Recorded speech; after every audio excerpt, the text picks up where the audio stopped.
flight attendant describing for a judge the terrible night. She says a man raped her inside a Romulus hotel room. 7 investigator Heather Catallo joining us now with a look at what happened in court today. Heather. Certainly a tough day in court for this young woman. This flight attendant says she could hear someone at her door before she fell asleep, but she had no idea that she would soon wake up to a man attacking her. The Wayne County prosecutor says Duan Parkman broke into the hotel room of an Air Georgian flight attendant and raped her.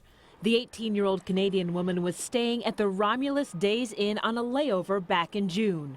During a preliminary exam today, the flight attendant testified that she had heard something outside her door before she went to bed that night. But when she looked through the peephole, she could not see anyone. What happens when you fall asleep? I fell asleep and then I woke up and man was on top of me. I woke up and once I realized what was going on, I started crying. The flight attendant says she told the man to leave, then she went to the lobby of the hotel to get help. Later on, she said she noticed there was something wrong with the door to her room. What was it that you noticed about the door? It didn't close properly, it didn't lock.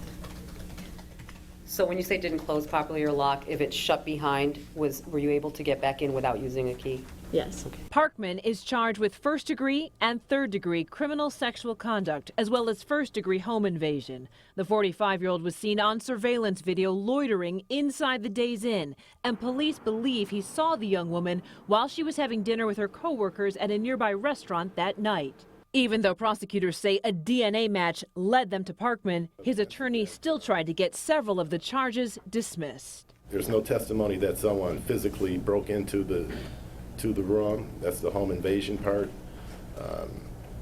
There's no placement of my client in room 1219 whatsoever.